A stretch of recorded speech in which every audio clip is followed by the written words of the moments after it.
বন্ধুরা, আজকের এই ভিডিওটা আপনাদের জন্য অত্যন্ত গুরুত্বপূর্ণ। বিশেষ করে প্রত্যেক বাংলাদেশিদের শোনা উচিত। এই যে কথাগুলো যারা বলছে না, এই কথাগুলো কিন্তু প্রত্যেকে বাংলাদেশি এবং তারা বাংলাদেশের শুভাকাঙ্ক্ষী বলা যেতে পারে। তারা বাংলাদেশকে চেনে, বাংলাদেশকে বোঝে, বাংলাদেশের থেকে আজকে এত বড়টা হয়েছে। তাই তাদের কথাগুলো আপনাদের শোনা উচিত। কোথাও না কোথাও তারা দেশের স্বার্থেই কথা বলছে।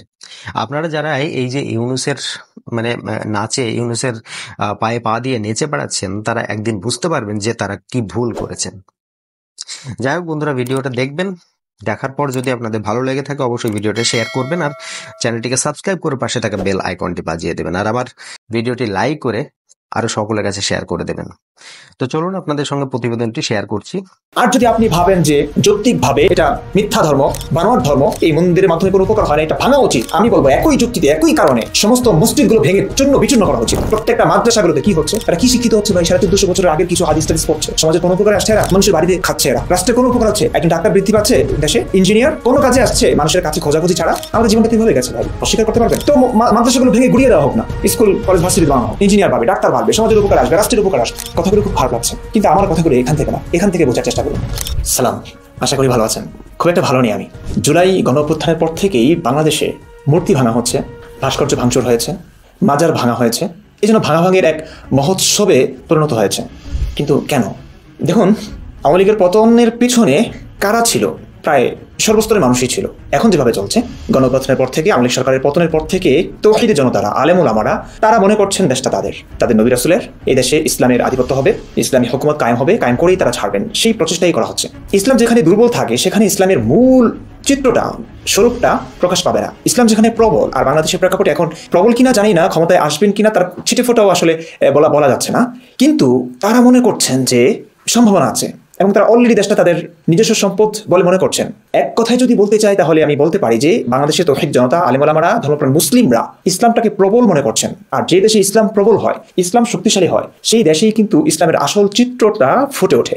আর যেই দেশে ইসলাম প্রবল হয় সেই দেশেই ইসলামের মূল চিত্রটা ফুটে ওঠে। আজ আমরা বাংলাদেশে যা দেখতে পাচ্ছি, মন্দির ভাঙার মহোৎসব, এটি কিন্তু ইসলামেরই চিত্র। রাসূল কারীম সাল্লাল্লাহু আলাইহি ওয়াসাল্লাম মক্কা বিজয়ের পর থেকে নানান জায়গায় সাহাবীদেরকে পাঠিয়েছেন, কোথায় মূর্তি আছে, মন্দির আছে, মূর্তি পূজারী আছে, মহিলাদেরকেও ছাড়েননি। হ্যাঁ, রেফারেন্স নিয়ে ভিডিও বানিয়েছি, এগুলো আছে সহি, ইসলামের সহি সোর্সে আছে, এমন না যেগুলো এই কথাগুলো দুর্বল হাদিস কিংবা জাল হাদিস, ব্যাপারটা তা না, এগুলো সত্য ইতিহাস।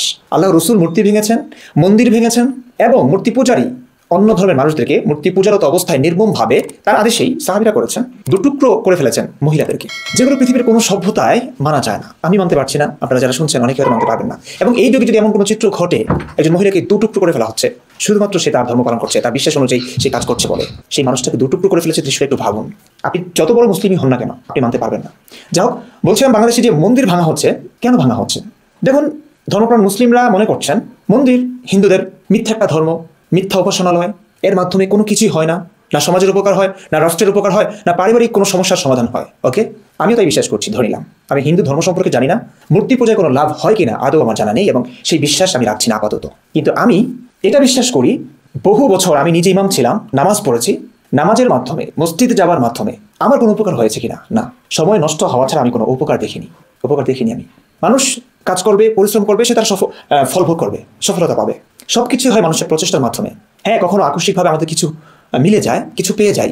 নামাজ পড়লাম, আমি একজন নামাজি, তো ভাবি যে হয় নামাজের মাধ্যমে হয়তো আমি এই জিনিসটা পেয়ে গেছি। যদি এটাই যুক্তি হয় তাহলে তো আমি বলতে পারি যে পৃথিবীর বহু নাস্তিক আছে যারা কোনো ধর্মে বিশ্বাসী না, কোনো ঈশ্বরে, আল্লাহ, ভগবানে কিছুতে বিশ্বাসী না, তারা তো আরও সুখে আছে, তারাও আকস্মিকভাবে কিছু পেয়ে যায়। যাক, এগুলো কোনো কথা না। যদি মন্দির ভাঙা যৌক্তিক হয় তাহলে আমি বলবো যে একই কারণে যৌক্তিকভাবে সমস্ত মসজিদগুলো ভাঙা যেতে পারে, মসজিদগুলো ভাঙা দরকার। আর যদি আপনি বলেন ধর্মীয় অনুভূতিতে আঘাত পান, যে কি বলে এই গালিগালাজ দিয়ে আমাকে যদি নানানভাবে কটাক্ষ করে, আক্রমণ করে কথা বলেন যে আমি কেন ধর্মীয় অনুভূতিতে আঘাত দিলাম আপনাদের, ইসলাম শ্রেষ্ঠ ধর্ম, সত্য ধর্ম, পৃথিবীর আর কোনো ধর্ম সত্য না, এটা আপনাদের কাছে, মুসলিমদের কাছে, আমাদের কাছে। কিন্তু পৃথিবীতে আরও মানুষ আছে ভাই। পৃথিবীর প্রধান ধর্ম খ্রিস্ট ধর্ম, এর সংখ্যা সবচেয়ে বেশি এখনো।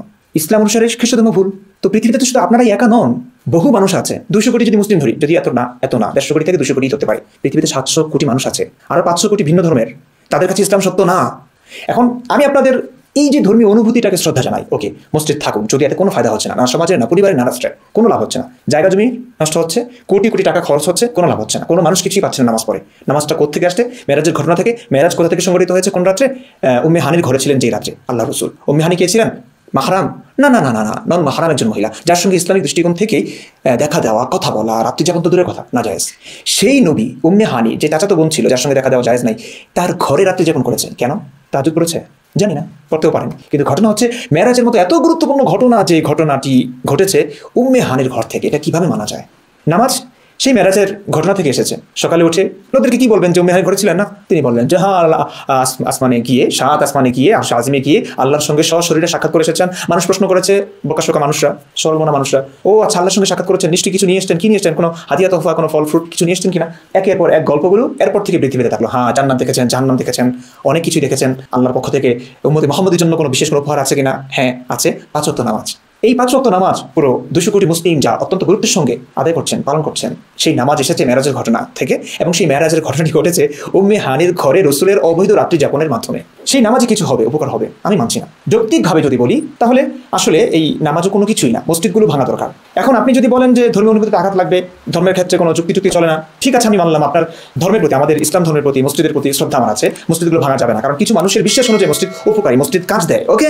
কিন্তু কিছু মানুষের বিশ্বাস অনুযায়ী মন্দিরও কাজ দেয়, পূজা অর্চনার মাধ্যমে তারাও মানসিক শান্তি পায়। আপনার কাছে মনে হতে পারে এতে কোনো লাভ হয় না, এতে কোনো কাজ হয় না, ওকে মানছি। কিন্তু যারা করছেন, যে ধর্মের অনুসারীরা মন্দিরে যাচ্ছেন, পূজা অর্চনা করছেন, তাদের পূজা অর্চনার মাধ্যমে তাদের বিশ্বাস অনুযায়ী তাদের ফায়দা হচ্ছে, লাভ হচ্ছে, মানসিক শান্তিটা অন্তত তারা পাচ্ছেন। আপনি তাদেরকে আঘাত করতে পারেন না, আপনি মন্দির ভাঙতে পারেন না। আর যদি মন্দির অযৌক্তিক মিথ্যা বলে আপনার কাছে ভাঙাটা বৈধ বলে মনে হয়, তাহলে আমি বলবো একই যুক্তিতে মসজিদগুলো ভেঙে চুরমার করে দেওয়া হোক। আর যদি আপনি ভাবেন যে যৌক্তিকভাবে এটা মিথ্যা ধর্ম, বানোয়ার ধর্ম, এই মন্দিরের মাধ্যমে কোনো উপকার হয় না, এটা ভাঙা উচিত, আমি বলবো একই যুক্তিতে, একই কারণে সমস্ত মসজিদগুলো ভেঙে চূর্ণ বিচূর্ণ করা উচিত। প্রত্যেকটা মাদ্রাসাগুলোতে কি হচ্ছে, এরা কি শিক্ষিত হচ্ছে ভাই? 1450 বছরের আগে কিছু হাদিস টাদিস পড়ছে, সমাজের কোনো উপকার আসছে এরা? মানুষের বাড়িতে খাচ্ছে এরা?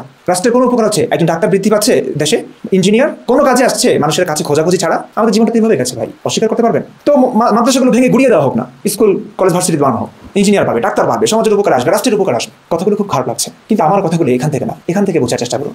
কথাগুলো আসলে অনুভূতিতে আঘাত দেওয়ার জন্য না। মসজিদ যদি থাকে, মন্দিরও থাকা উচিত। যেভাবে গণহারে শুরু হয়েছে মন্দির ভাঙাভাঙি, মাজার ভেঙেছেন আপনারা, একই কথা। স্বাধীনতার স্থপতি গণঅভ্যুত্থানের পর থেকে শেখ মুজিবুর রহমানের ভাস্কর্যগুলো, একটা দেশের সৌন্দর্য ভাস্কর্য, একটা কত টাকা ব্যয় করে একটা ভাস্কর্য তৈরি হচ্ছে। শেখ মুজিবুর রহমান যে মারা গেছে, তিনি কি ক্ষতিটা করেছিলেন আপনাদের? তার ভাস্কর্যগুলো কেন চূর্ণ বিচূর্ণ করা হলো, কেন ভাঙা হলো? কি করতে চান? কোন ধর্মের অজুহাতে আপনারা এই কাজগুলো করছেন? ইসলাম ধর্মকে সত্য বলে মনে করে, সত্য জেনে বিশ্বাস করে, একটা বিশ্বাসের যে ধরিত, ওকে মানছি আপনাদের কথা, ঠিক আছে। আপনাদের সমস্ত ভাগাভাগির পক্ষে আমি আছি, আমরা আছি, সমস্ত মুরতাদরা আছেন, নাস্তিকরা আছেন। তবে ইসলাম ধর্ম যে সত্য ধর্ম, ইসলাম ধর্ম যে মহাবিশ্বের মহাস্রষ্টা আল্লাহর পক্ষ থেকে এসেছে, এটা প্রমাণ দিতে হবে, এটার প্রমাণ দিতে হবে। দেখুন, ইসলামিক ইতিহাসে ইসলামের সমালোচক যারা ছিলেন তাদেরকে নির্মমভাবে হত্যা করা হয়েছে, কেউ নাই, কাউকে বাঁচিয়ে রাখা হয়নি, এখনো তাই হচ্ছে। কিন্তু ইসলামের যে ইতিহাসগুলো লেখা হয়েছে, সবকিছুই কিন্তু, সব ইতিহাসই কিন্তু লেখা হয়েছে মুসলিমদের মাধ্যমে। মুসলিমরা লিখেছেন মুসলিমদের ইতিহাস। যারা নবীকে বিশ্বাস করে, ভালোবাসে, যারা আল্লাহকে বিশ্বাস করে, ভালোবাসে, কোরআনকে শ্রদ্ধা ভক্তি করে, তাদের হাতেই রচিত হয়েছে ইসলামিক ইতিহাস। সেই ইসলামিক ইতিহাস থেকেই যদি প্রমাণিত হয় যে ইসলাম ধর্ম সত্য, ইসলামের এই যে কাজগুলো, নবীর সমস্ত কথাগুলো একসঙ্গে মিলিয়ে যদি দেখি আমরা, কোনো বৈপরীত্য নেই, কোনো অসভ্যতা নেই, বর্বরতা নেই, বর্তমান বিশ্বের যেই সভ্যতা, এই সভ্যতা অনুযায়ী মানা যায়, যদি যুক্তিতে ইসলাম জয়ী হয়, তাহলে ঠিক আছে। আপনাদের ভাঙাভাঙির পক্ষে আমি ইমরান বিন বশির বলবো যে হ্যাঁ, আলেমরা যা করছেন, যদি কোরআন হাদিস অনুযায়ী ভাঙাভাঙি হয়, হ্যাঁ অবশ্যই এটা কোরআন হাদিস অনুযায়ী ভাঙাভাঙি, এটা উচিত, আমি এটাকে সাপোর্ট করবো। এবং বলবো যে মন্দিরগুলো এখনো ঠিকই আছে, এগুলো ভাঙা উচিত। শুধু বাংলাদেশে নয়, এই কাজ কর্মগুলো পুরো পৃথিবীতে হওয়া উচিত, কারণ পুরো পৃথিবীটাই হচ্ছে আল্লাহ তাআলার, আল্লাহ রসুলের সত্য ধর্মের পথেই মানুষকে আসতে হবে, আসা উচিত, পুরো পৃথিবীর আসা উচিত। তাহলে প্রত্যেকটা মানুষ ক্ষতিগ্রস্ত, প্রত্যেকটা মানুষ মরবে, মৃত্যু অনিবার্য। তো মৃত্যুর পরে যদি আল্লাহর সঙ্গে দেখা করতে হয়, পাপ পুণ্যের হিসাব তার কাছেই দিতে হয়, অবশ্যই ইসলাম ধর্মকে মানতে হবে আপনাকে। এবং শুধু আপনাকে নয়, পুরো পৃথিবীর সকল মানুষকে, বৌদ্ধ, খ্রিস্টান, ইহুদি যারা আছে, যত ধর্মের লোক আছে, প্রত্যেককে ইসলামের ছায়াতলে আসতেই হবে। এতে দুনিয়াতেও ফায়দা, আখিরাতেও ফায়দা। এবং এই কাজটার পক্ষে আমরা কথা বলবো। কিন্তু শুধু একটা কথা, যে আলেমরা, শাইখ আহমদুল্লাহ আছেন, আজহারি আছেন, মামুনুল হক সাহেব আছেন, জামাত ইসলামের অনেক বড় বড় আলেম আছেন, জামাত ইসলামের আমির উনি আছেন, ওনাদের সঙ্গে বসা, ডক্টর ইউনুস থাকবেন, সমন্বয়করা থাকবেন, জ্ঞানীগুণী মানুষ থাকবেন, নিরপেক্ষ মানুষরা থাকবেন, আমরা যৌক্তিকভাবে আলোচনা করবো। কোন হাদিসের কোনো গালিগালাজ হবে না। আসিফ মহিউদ্দিন ভাই থাকবে, আসাদ ভাই থাকবে, মুফতি মাসুদ থাকবে, আমি ইমরান বিন বশির থাকবো, কিংবা আমি ক্ষুদ্র মানুষ, আমি নাইবা থাকলাম, তারা থাকলেন। যদি ইসলাম জয়ী হয় তর্ক বিতর্কের মাধ্যমে, এবং ইসলামের ইতিহাস থেকেই যদি প্রমাণিত হয় ইসলাম সত্য, আমি বলবো যে ঠিক আছে, আপনাদের সমস্ত কাজগুলো ঠিক আছে। আর যদি সত্য না হয়, এই ইসলামকে ব্যান করতেই হবে। এটা পুরো পৃথিবীর জন্য বিস্ফোরণ, পুরো পৃথিবীর সমস্ত শান্তিকে বিনষ্ট করছে, প্রত্যেকটা মানুষের খুব হারাম করবে। ইসলামের সত্যিকার রূপ যেটা এখন দেখছেন আপনারা, এটাও না। হ্যাঁ, ইসলামিক দল যদি ক্ষমতায় আসে, জামাত ইসলাম কিংবা কোনো একটা দল, তখন দেখবেন ইসলামের মূল রূপটা আসলে কি, তখন আফসোস করবেন। এখন আমরা অনেকেই যেমন করছি না, অনেকেই করছি যে আওয়ামী লীগ ভালো ছিল, আওয়ামী লীগ ক্ষমতাচ্যুত হবার পর এখন যা হচ্ছে এখন আরো খারাপ, অনেকেই তো এই উপলব্ধিটা করছি। আওয়ামী লীগ কিছু দোষ ছিল, যে দোষের কারণে আমরাও হয়তো সাপোর্ট দিয়েছিলাম, কিন্তু এখন যা হচ্ছে বুঝতে পারছি, তুলনা করলে এখন আফসোস করি, ঠিক তাই হবে যে মানুষরা, যে মুমিনরা এখনো বলছেন যে না, ক্ষমতায় আসুক ইসলামী কোনো দল। বুঝবেন আপনারাই বুঝবেন ইসলামের আসল রূপটা, যেটা আসিফ মহিউদ্দিন ভাইরা জানাচ্ছেন, আসাদুল্লাহ জানাচ্ছেন, মুফতি মাসুদ জানাচ্ছেন, আমি জানাচ্ছি, এটাই ইসলামের আসল রূপ।